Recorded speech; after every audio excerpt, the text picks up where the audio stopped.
Hi, I'm Sarah from The Upcoming. A real pleasure to have you here with us in Cannes. Maybe you can begin with a brief introduction to the film. For people who don't know anything about Gazer, what can they expect? Sure. So Gazer is a mystery thriller following a young mother with a rare brain condition who takes a job from a mysterious woman and suffers the consequences.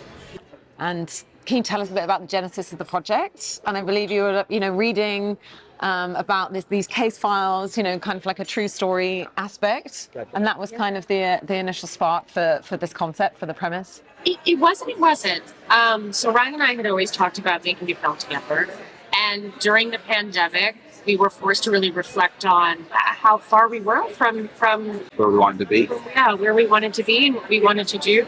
So we had taken the time to just really revisit all of the films that we had loved, that really influenced us and made us just feel something that we missed, that we felt like wasn't in the zeitgeist anymore. Mm-hmm. And those films included Blow Up, The Conversation, Blowout, a lot of these 70s, 80s mystery thriller, and noir. We did a lot of traditional noir as well. Of course, yeah. I mean, Carol Reed's 1949 masterpiece, The Third Man, was a massive influence on us. In Chinatown. So we just had so much fun revisiting these films, and we were like, wow, like these are the films that really speak to us. I'd love to. They don't make them like that anymore. Yeah. You know? It's like today, I feel like Hollywood has just put us all into categories. You know, this is a comedy, so it can only be this. This is a romantic film, it can only be that. This is a horror, it can only be that. And it's like films used to have everything in them. They used to have a lot more depth.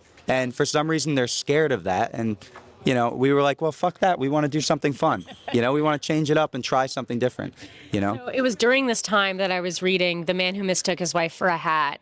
And I just found his studies to be so fascinating. When I had come across dyschronometria, I was just like obsessed with wondering what someone who is awake but not aware, and like what can happen in that time in between. Yeah. And it was the combination of those things that became the genesis of Gazer. Yeah, I also don't think we've never seen that condition shown on film before, and that was really exciting. It was ripe for a mystery. And was Memento at all also in there in the mix? I guess in terms of having, like that sort of unreliable protagonist in the sense, absolutely. And that sense of like tension. Sure, yeah, Memento. I mean, even his first film, Following, which is also a favorite of mine. It's like, he did it with pretty much the same means that we had. Not much. It was just him, from my understanding, and a sound guy. But that's like I think that probably holds a lot to The Third Man as well. Just seeing how these films are done has been very exciting, And tell us about the process of making it, and I guess like working together on the script, and then you also being in front of the camera. Did that ever, like cause complications? Was there any hurdles involved in that? How did you work it out? Were there hurdles? Oh, were there hurdles? I feel like, I'm just like imagining, we didn't even jump over any of the hurdles. We just like crashed into each one as we went along. Got back up and dusted ourselves off and kept going. Yeah. No, it was very challenging. There was no other way to do it. We weren't, we weren't supported by any lab. We weren't supported by any fund or school. We didn't have any formal training. We just knew we wanted to do this, but we had to do it on our own. There was no situation in which anyone would give us that chance. It's on paper, why would you? We had no credits. We've been training a long time, but we just felt like we had to really do it ourselves. Well, and nobody was going to come knocking, and that's the reality for everyone, right? You have to do it yourself. And, we were, like Ariella said, during the lockdown, we were at this place where we were reflecting on where we were and where we wanted to be. And we realized that we weren't getting there by just slaving over our day jobs, Yeah. And we wrote this script in 2021. We started shooting in April on weekends. And it went from April 2021 to April 2023. And we shot on weekends in April and November. It was a total of about 32 shoot days. There were points where the police were after us. Yeah. There were points where, we were cutting chains off of fences so we can get back in to shoot. I mean, right now our power was just shut off, but we're in Cannes, so you know, whatever. Hurdles. Yeah. But the whole thing, I mean, we were just so driven to do it that all of these challenges between us, we had to take on multiple jobs to finance it. It was really hard, but that was the only way it could be done. But we Yeah. had each other. Thank God we had each other. We put everything we had into this film, Coppola style, just like, We don't own a vineyard. we don't own a vineyard. We drank his wine though while we were shooting. So we were helping him make Megalopolis. But yeah, we just put everything into it. Our parents, our families both were like, "What the hell are you guys doing?" And I'm like, "Watch Hearts of Darkness." God, and they were like, "Are our kids okay?" Yeah, but But I think also too, just on this point, we were surrounded by such a great community. We shot with our friends, and our friends believed in the film, even though they were also not making a lot of money and they were making sacrifices with us. To have, even when we were really, really, really down, they picked us up, and they were like, "No, we're gonna do this together." Yeah. So that was awesome. And did you have a particular scene that you found like hard to pull off that was particularly challenging? And on the flip side, did you have like a favorite moment, or you watch the film back now and that's your absolute favorite scene? Actually, no, I have it. The bus sequence. So we rented a bus from Movie Time Cars in North Arlington, New Jersey, and we had 8 hours, I think, to shoot this, and everything was very carefully storyboarded, the entire film, because we had to shoot judiciously and be smart about time. But this was just the kind of thing where we were shooting in pieces, very much inspired by French Connection, the train sequence between Gene Hackman and the other fellow, and I didn't know if it was going to work out.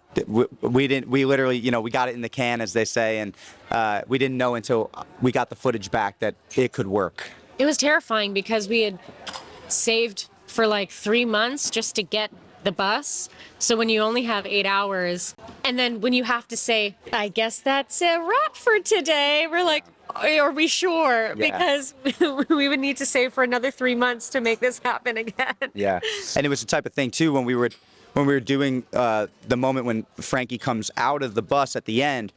As soon as that bus drives away, you got to wait till it comes back. So it's like there was just a lot of like waiting, a lot of stopping and waiting. And the rental place was pretty strict on their time limit. So I would say too that the nightmare sequences weren't necessarily the most challenging. I would say that they were pretty smooth, Yeah. but we shot all of them in a day and a half.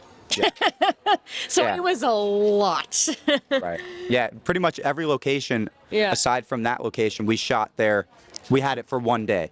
So they were long days. It was a rhythm, but yeah, it was fun. And in terms of what people can take away from watching the film, and I guess, just kind of absorbing people in that kind of mystery thriller for that period of time, just going along for the ride, but then also perhaps reflecting on our relationship to time and how, even if you're not conscious about it, maybe we should be more conscious about our relationship to it. Wow, I think that's a great point. Yeah. I mean, even just circling back to what we were saying before about writing this film during the lockdown, where we had nothing but time to reflect. Yeah. Circumstance definitely seeped its way into the film, as you said. That's a really nice connection. I mean, there was definitely something just energetically that we were feeling during that reflection that I'm sure is embedded in the film. Absolutely, and I think too, like when Julien interviewed me after we put our submission in, and he was asking me about the film. We weren't in yet, but he was testing us after watching the film, him and the committee, and he was saying, he was asking questions like, why'd you do this, why'd you do that, and he goes, I have to be honest, we were upset with the ending, and I was like, good. I was like, that is how you should be, and he goes, well, I was just curious if you could explain, like, it feels like everything's ramping up and, we're about to see Frankie get somewhere or not get somewhere. And how come you chose to just end it there? And I was like, that's life. It's like we come in and we come out when the gods allow us to, and I think, the biggest thing that I wanted people to take away is that, it's not easy. I think that people are complicated and our moral compasses are always blurry. Each and every one of us. And I love the idea of getting an audience to root for this woman who ends up kidnapping her daughter, you know, and just leaving the audience to sit with that. You know, there's something fun about that. I guess being here in Cannes, I mean, I know it was almost like, do you feel like it's something that you manifested for yourselves because you were just so dreaming about it being here? And I know you did that really sort of beautiful letter that we've been reading out. So it must sort of feel more precious to you perhaps than for most. It's insane. We're on cloud nine. Like I said, we're incredibly grateful to be here, but this has always been, we've submitted to one festival and this was it. You know, this was our goal from the beginning. You know, we wanted Gazer to premiere here. I've kind of always said in a cheeky way that America needs to be told by Europe what's cool. They always have. They're just always late to the game, you know? So we needed this in a big way. I still haven't processed that we're here, and it's kind of amazing because this really was the goal from the beginning, and throughout our whole time shooting and developing it, everyone thought we were really Insane. like delusional. Yeah. Just like very delusional. Yeah. So to be here is just Surreal. yeah. Is surreal. And vindicating somehow. Yeah, absolutely. Absolutely. I mean, I guess, you know, looking at sort of the health of the cinema landscape, whether in Europe, whether in the US, I mean, maybe films like this can be invigorating to people. Like, we don't have to just sit with these big productions. We don't have to rely on the big studios. You know, like, if you really do want to go out and have your idea made, you can get it done on your own. And so it's quite inspiring to other filmmakers. I was going to say, when the selection announcement came out, the thing that made me the most emotional, the thing that has really connected for me about us being here, is we got a ton of messages from filmmaker friends, from other filmmakers, from strangers, who were like, guys, this is really inspiring. I was feeling very down about the state of the industry and feeling like there was no hope, or there was just like a huge barrier to entry. Yeah, and there were people ready to give up. You know, there were some people that were like, I didn't think I wanted to do this anymore. And then this happened for you guys, and it inspired me to keep going. Because it really just pulled the veil on so many things that you hear. Like, we didn't know the selection committee. We had no power behind us. We weren't represented. We didn't come from a school. It was truly, we submitted in the general submissions. On the final day. On the last day, and they watched it, and we're here. So all of these, like, whispers of politics, yes, of course they exist, but this is also possible. And that's like, Yeah. I don't know. It was just really, really overwhelming to get those messages. Yeah. Yeah, and I think that's definitely a hot topic in the UK at the moment. It's kind of like the class divide, even in the creative industries, you know, because anyone who doesn't come from a very privileged background, you know, they've not got a chance of getting anywhere. Or, you know, this whole thing of like, oh, well, your parents have all these connections and, you know, like the Nepo baby thing. So in a way, it's kind of saying, actually, that is all partly true, but it doesn't have to be the only case. Yeah, I mean, I've been working as an electrician since I was 13. I couldn't afford film school.